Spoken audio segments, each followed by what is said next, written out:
Velkommen til denne tekniske guide om Lenovo Yoga 920. Vi er Kelatos Informatika, specialister i teknisk reparation.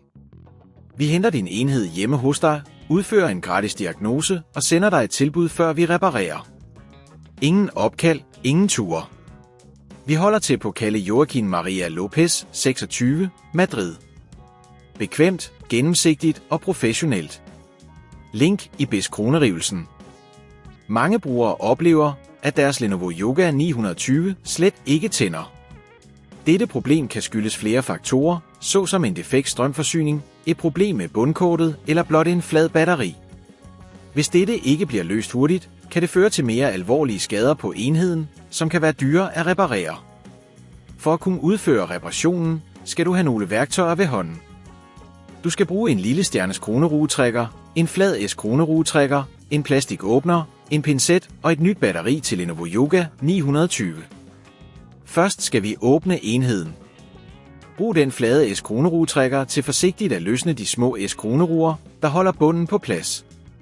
Når S-kroneruerne er fjernet, kan du bruge plastikåbneren til at separere bunden fra skærmen uden at beskadige klipsene.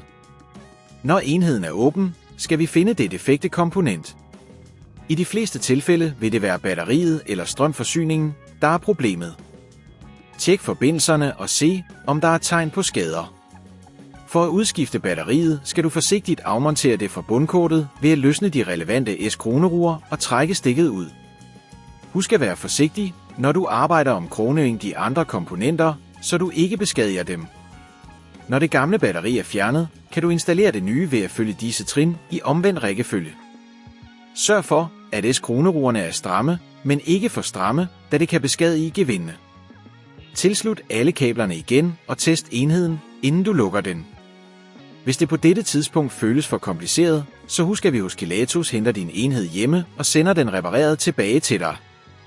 For at forhindre, at dette problem opstår igen, anbefaler vi, at du regelmæssigt kontrollerer din enhed for opdateringer og holder den fri for støv og snavs. Det er også en god idé at lade din enhed oplade regelmæssigt for at undgå, at batteriet bliver fladt. Hvis du ikke vil risikere at beskadige din enhed, så henter vi hos Kelatos den op, reparerer den og leverer den hjem til dig overalt i Danmark. Link i beskronerivelsen.